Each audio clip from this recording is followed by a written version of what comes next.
I grew up in war. My first memory that I have is uh, running to hide from the Germans. Meet Nicholas Gage, a political refugee from a small and mountainous village in Greece who spent his childhood between the German bloody occupation and the devastating Greek Civil War.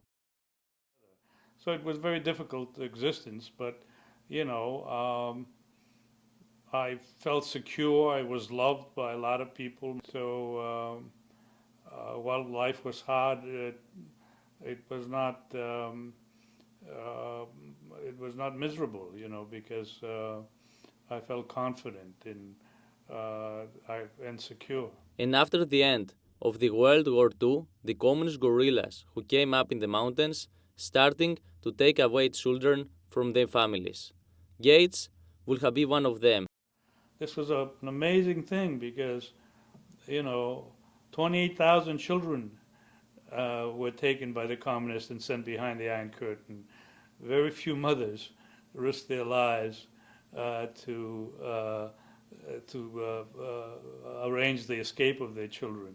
A fresh immigrant from Greece, Gates knew only a few words in English, but he says that he found very early the ultimate mission of his life. In the seventh grade, a teacher helped me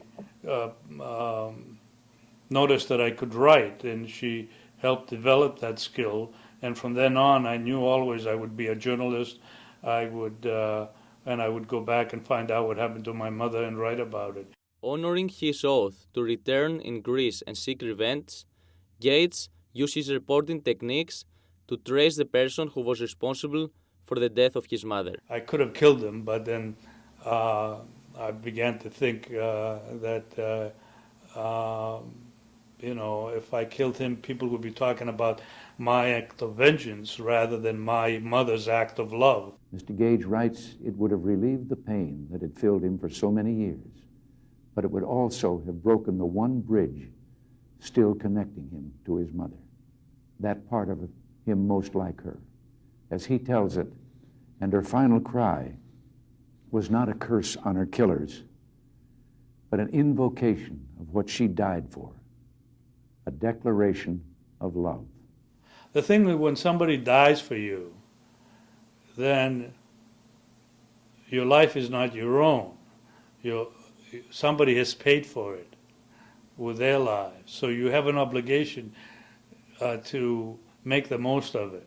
Did I do enough? Have I accomplished enough? Am I a good person? You know, have I justified my mother's sacrifice? Those are questions that you ask all the time.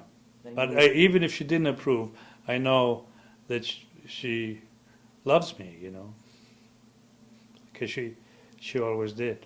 Reporting from North Grafton in western Massachusetts for BU TV, I'm Petros Kasfikis.